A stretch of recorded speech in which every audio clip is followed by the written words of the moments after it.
Então, a última parte do conteúdo de lipídios são algumas reações químicas que ocorrem com os lipídios, principalmente na área de alimentos. A primeira reação que vale a pena a gente destacar é a reação de hidrogenação, que basicamente é quando a gente transforma o óleo, que é líquido, em uma textura de gordura, né, sólida. A gente conversou antes falando sobre, principalmente, as gorduras elas são sólidas e elas são compostas, né, por ácidos graxos saturados, principalmente encontrados em produtos de origem animal. É o caso da manteiga, da nata, né, do creme de leite. E aí a gente percebeu, a indústria percebeu, que eles gostariam de ter produtos de origem vegetal, mas que também fossem sólidos. A partir dali surge essa hidrogenação, que basicamente é pegar hidrogênios e adicionar nas duplas ligações. Então eu tenho um ácido graxo insaturado, que tem duplas ligações entre os carbonos, faço uma reação de hidrogenação, que eu adiciono hidrogênios à base de calor, para fazer com que os compostos fiquem saturados. Ou seja, o óleo vegetal líquido se transforma, por exemplo, em margarina, né, ou gordura vegetal hidrogenada. Então, o objetivo é melhorar a consistência, né, além de reduzir a sensibilidade à rancidez. Como que a gente... qual é o problema, né, dessa reação? Em alguns casos, quando eu não tenho hidrogênios o suficiente, por exemplo, quando a reação ela acaba sendo finalizada antes do tempo, os ácidos graxos que antes eram cis, que eram do mesmo, os hidrogênios estavam do mesmo lado da dupla ligação, se transformam em ácidos graxos trans, um hidrogênio de cada lado da reação, da dupla ligação. E esses ácidos graxos trans, eles estão envolvidos com muitos problemas de saúde, né? Com acúmulo de gordura nas artérias, nas veias. Então, por isso que desde 2003, né, a gente precisa descrever no rótulo o teor de gordura trans, e desde 2023 a gente nem pode ter gordura trans. Então, a gente tem que reduzir ao máximo a quantidade. Mas fazendo hidrogenação é difícil, então surgiu um novo método para substituir a hidrogenação, para continuar transformando óleo líquido em gordura sólida, mas sem esse ponto negativo que é a transformação em gordura trans. O que seria a interesterificação ou transesterificação, que basicamente eu vou pegar um triglicerídeo e vou fazer a alteração aqui na ordem dos ácidos graxos. Olha só, a gente tem aqui o glicerol e os ácidos graxos aqui que a gente já tinha antes. Então, a gente consegue reorganizar, observa aqui, ó, o verdinho estava no meio, agora ele fica no radical 1, o vermelho que estava embaixo fica no radical 2.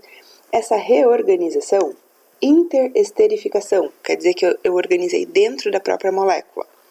Ou transesterificação, quando eu pego o ácido graxo de 1, olha só, o 1 que estava aqui passa para outra molécula.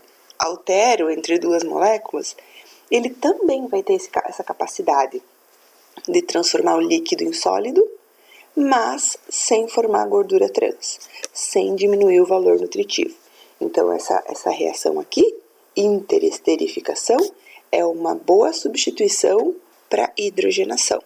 Ambas têm a mesma função, transformar óleos líquidos em gorduras sólidas. E temos uma reação muito famosa, que a gente já falou em conservação de alimentos, que é a rancidez oxidativa. Então, a rancidez oxidativa, só para a gente relembrar, né, ela ocorre principalmente em alimentos ali que têm gordura, né, que têm lipídios, e principalmente nos lipídios insaturados, dupla ligação. Eles são mais instáveis. E basicamente eu tenho aqui um ácido graxo que por alguma influência externa, luz, calor, oxigênio, ele se separa em radical livre e hidrogênio. ele perde um hidrogênio. E esse radical livre aqui, quando perde esse hidrogênio, ele fica muito reativo. Para ele ficar estável, ele precisa se ligar com oxigênio. Nesse caso aqui, ó, o radical livre se ligou com oxigênio e formou um peróxido. Esse peróxido ainda é livre. Ele ainda é um radical que precisa de um hidrogênio para se estabilizar. Aonde que ele encontra hidrogênio? Num outro ácido graxo insaturado. Ele vai pegar esse hidrogênio para ele, então aqui ele fica estável, um radical hidroperóxido, mas formou mais um radical livre, o mesmo aqui de cima. E isso aqui fica um ciclo infinito, ou melhor, fica finito porque vai chegar um momento que vai acabar os ácidos graxos do alimento, né? Nesse começo aqui a gente não tem muita alteração, mas quando vai chegando nesse término, a gente vai produzindo muitos compostos de sabor e aroma indesejados, que é o que a gente chama de alimento ranço, né? O que passou por um processo de rancidez oxidativa. Então, o que eu preciso para que aconteça essa rancidez? Um alimento rico em ácido graxo insaturado, oxigênio, e aí vai acontecer. Outra reação de deterioração dos lipídios é a rancidez hidrolítica. É diferente da oxidativa. Aqui, eu não necessariamente preciso de oxigênio.